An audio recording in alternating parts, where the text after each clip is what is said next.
Hey guys, welcome to Nerdopedia. तो John Wick chapter 4 को release हुए एक हफ्ते से ज्यादा टाइम हो गया है। So I think we can safely discuss the spoilers, movie की एंडिंग और जॉन विक फ्रेंचाइजी का future. So without further ado, let's do this.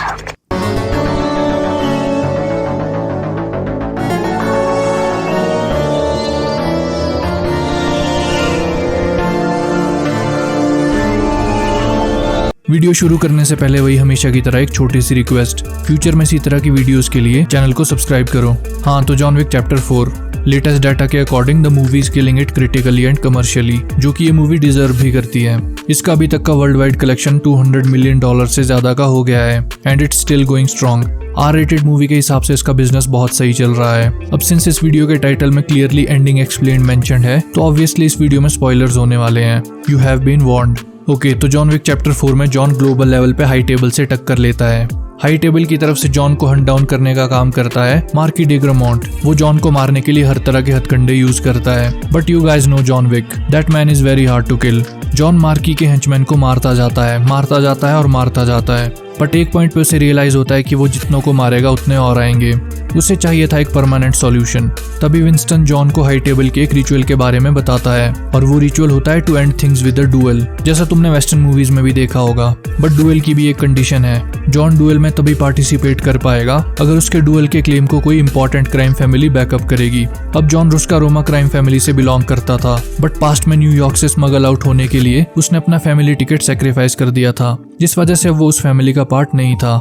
तो अब जॉन वापस जाता है रुस्का रोमा फैमिली में ज्वाइन होने। अब यहाँ एक और कंडीशन है, अगर फैमिली वापस ज्वाइन करनी है तो जॉन को एक असैसिनेशन करनी होगी। तो किसी तरह जॉन किला नाम के टारगेट को असैसिनेट करता है और वापस रुस्का रोमा फैमिली का पार्ट बन जाता है। अब रुस्का रोमा फैमिली उसके डुएल के प्रपोजल को बैक कर रही थी।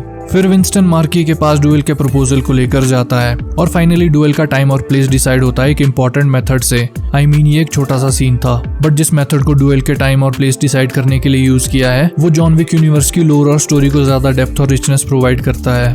हाँ, तो डुएल नेक्स्ट डे सनराइज पे होना था। डुएल के लिए जॉन विंस्टन को अपना सेकंड चूज करता है और मार्की जॉन के दोस्त केन को अपना सेकंड चूज करता है। जीत की कंडीशंस कुछ ऐसी डिसाइड होती है, अगर जॉन डुएल जीतता है तो हाई टेबल और उसके बीच जो भी भसड़ हुई थी वो सब क्लियर हो जाएगी और हाई टेबल जॉन का पीछा छोड़ देगा। साथ ही विंस्टन का न्यूयॉर्क कॉन्टिनेंटल रीबिल्ड किया जाएगा with Winston as its manager. वहीं दूसरी तरफ अगर केन जीतता है तो हाई टेबल उसकी बेटी को हार्म नहीं पहुंचाएगा और उसे फ्री कर दिया जाएगा। तो सब डिसाइड हो जाता है, बट अब एक और प्रॉब्लम है, डुएल सुबह सनराइज के टाइम पे होगा, बट तब तक जॉन को जैसे तैसे करके सरवाइव करना होगा और एग्जैक्ट सनराइज से पहले वेन्यू पे पहुंचना होगा। तो इसमें प्रॉब्लम क्या है? प्रॉब्लम यह है कि अगर जॉन टाइम से नहीं पहुंचता है तो वो ऑटोमेटिकली डुएल हार जाएगा, और एग्जैक्टली यही प्लान था मार्की का। वो मेक श्योर करना चाहता था कि जॉन वेन्यू पे टाइम से ना पहुंच पाए, इसलिए वो जॉन के सर पे बाउंटी बहुत ज्यादा बढ़ा देता है, जिस वजह से आसपास के एरिया का हर छोटा बड़ा असैसिन जॉन को मारना चाहता था ताकि वो बाउंटी ले सके।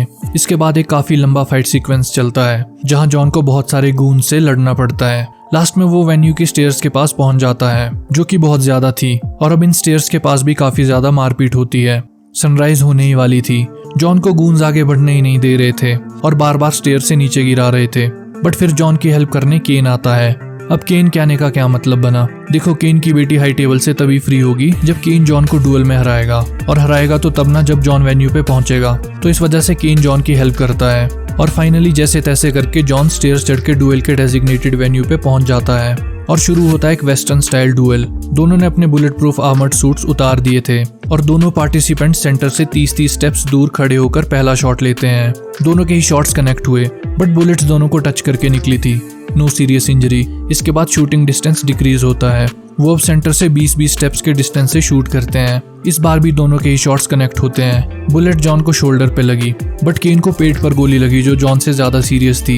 इसके बाद डिस्टेंस और कम होता है, 10 स्टेप्स फ्रॉम द सेंटर। इस बार शॉट मिस करना इम्पॉसिबल था और बूम, केन का शॉट जॉन के पेट पर लगता है और जॉन गिर जाता है। केन ने अपना काम कर लिया था। मार्की केन से कूडी गिरा, मतलब पॉइंट ब्लैंक रेंज से इंजर्ड जॉन को खत्म करने के लिए केन से गन मांगता है। मार्की जॉन को खुद मारना चाहता था। वो द लेजेंडरी बाबा यागा जॉन विक को मारने की ग्लोरी पाना चाहता था, तो वो अब केन की जगह डुएल में खुद आ रहा था और डुएल के रूल्स के अकॉर्डिंग वैसा कर सकता था। केन उससे गन देने से पहले पूछता है कि क्या मेरी बेटी अब फ्री है, तो मार्की उससे कहता है कि उसकी बेटी अब फ्री है, उन्हें हाई टेबल से कोई खतरा नहीं है, और गन अपने हाथों में लेता है। बट इससे पहले वो जॉन को एग्जीक्यूट कर पाता, स्टोरी में आता है एक ट्विस्ट। विंस्टन मार्की से कहता है कि जॉन ने अपना तीसरा बुलेट फायर ही नहीं किया था, और बूम, He didn't shoot. तभी जॉन मार्की के सर पे बुलेट मार के उसे किल कर देता है। जॉन डुएल जीत गया था। He was free. इसके बाद कंप्लीटली एग्जॉस्टेड जॉन स्टेयर्स पे बैठ के अपनी वाइफ हेलेन के साथ खुद को इमेजिन करता है। उसका खून अभी भी बह रहा था और वो स्टेयर्स पे ही साइडवेज लेट जाता है। इसके बाद हम देखते हैं विंस्टन और बावरी किंग को एक ग्रेवयार्ड में। यहाँ एक ग्रेव पे जॉन विक का नाम था और उसी की विशेष के अकॉर्डिंग उसकी ग्रेव पे लविंग हस्बैंड लिखा था। बावरी किंग विंस्टन से पूछता है कि क्या जॉन हेवन में होगा या हेल में, जिसका आंसर विंस्टन देता है कि हु नोज। और उसी टाइम पे बावरी किंग के साथ जॉन का पिटबुल किसी डायरेक्शन में देखने लगता है। And with that the movie comes to an end. और अब बड़ा सवाल यही है कि इज जॉन विक डेड और अलाइव। तो देखो यार, मूवीज और सीरीज में जब भी कोई कैरेक्टर ऑफ स्क्रीन मरता है, मतलब जब भी किसी कैरेक्टर को स्क्रीन पे मरते हुए नहीं दिखाते, तो उसे मरा हुआ मत मानो। और इस मूवी के केस में भी आई एम प्रीटी श्योर कि जॉन विक की डेथ नहीं हुई है। मैंने उसे स्क्रीन पे मरते हुए नहीं देखा, तो ये बात तो मैं बिल्कुल नहीं मान रहा। इससे पहले के पार्ट्स में भी जॉन इस तरह की बहुत सी इंजरीज को सर्वाइव कर चुका है। वो बिल्डिंग से गिर के सर्वाइव कर गया। ऑल्सो इसी मूवी में डुएल के टाइम केन को सिमिलर इंजरी हुई थी और वो भी जिंदा था। और इनको लगता है कि मैं ये मान लूंगा कि इस तरह की एक इंजरी से जॉन विक मर गया।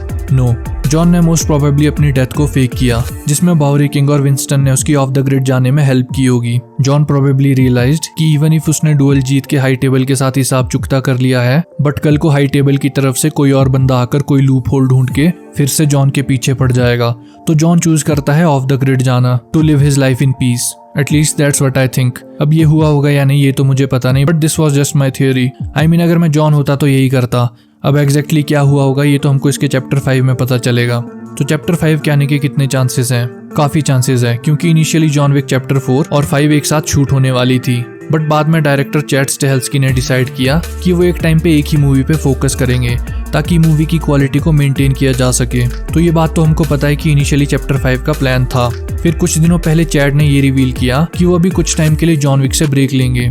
इस ब्रेक के टाइम वो मोस्ट प्रोबेबली फोकस करेंगे घोस्ट ऑफ सुशिमा गेम की लाइव एक्शन अडेप्टेशन पे। तो इसके बाद ही वो रिटर्न करेंगे जॉन विक के वर्ल्ड में। Also John Wick chapter 4 critically और कमर्शियली बहुत अच्छा परफॉर्म कर रही है, जिसके बाद लायंसगेट के एग्जीक्यूटिव की तरफ से ये स्टेटमेंट्स आई कि वो फ्यूचर में कियानू रीव्स को और जॉन विक मूवीज में देखना चाहते हैं। ऑल्सो कई सोर्सेज जैसे द हॉलीवुड रिपोर्टर की तरफ से ये न्यूज निकल के आ रही है कि Lionsgate studio officially John Wick chapter 5 को बनाना कंसीडर कर रहा है। तो देखो, हिंट्स तो आ रहे हैं, जिस वजह से मुझे काफी होप है कि फ्यूचर में हमको जॉन विक चैप्टर 5 देखने को मिलेगी। अब बात करते हैं इससे रिलेटेड स्पिन ऑफ्स के बारे में। And let's start with its post credit scene, जहां हम देखते हैं अकीरा को, जो जॉन के दोस्त कोजी की बेटी है। अब कोजी को मूवी के इवेंट्स के दौरान केन ने मार दिया था। तो इस सीन में हम देखते हैं कि अकीरा एक वेपन लेकर केन और उसकी बेटी की तरफ बढ़ती है और ये सीन वहीं कट हो जाता है। तो देखो, या तो ये चीज चैप्टर 5 में एज सब प्लॉट यूज होगा, या ये अकीरा और केन को लेकर एक स्पिन ऑफ सीरीज बनेगी। इसके अलावा भी जॉन विक से रिलेटेड 2 स्पिन ऑफ्स हैं जिनके बारे में हमें पता है। एक सीरीज है द कॉन्टिनेंटल, जो 70s में सेट होगी और विंस्टन के कैरेक्टर पे फोकस करेगी कि कैसे विंस्टन होटल कॉन्टिनेंटल का मैनेजर बना। इस सीरीज में 1.5 घंटे के 3 एपिसोड्स होने वाले हैं और ये सीरीज इस साल के एंड तक हमको देखने को मिल जाएगी। इसके अलावा जॉन विक की एक और स्पिन ऑफ मूवी है बैलेरिना, जो सेट होगी चैप्टर 3 और 4 के इवेंट्स के बीच में। और इस सीरीज का फोकस होगा एक रूनी नाम की असैसिन पे, जिसको प्ले करेगी आना डी आर्मस। इस मूवी में हमको जॉन विक के कैरेक्टर का कैमियो भी देखने को मिलेगा। तो ये था जॉन विक फ्रेंचाइजी का future. So that's it for the video. Future में इसी तरह की videos, reviews, movies and series explanations और पॉप कल्चर रिलेटेड कंटेंट के लिए चैनल को सब्सक्राइब करो। See you in the next one.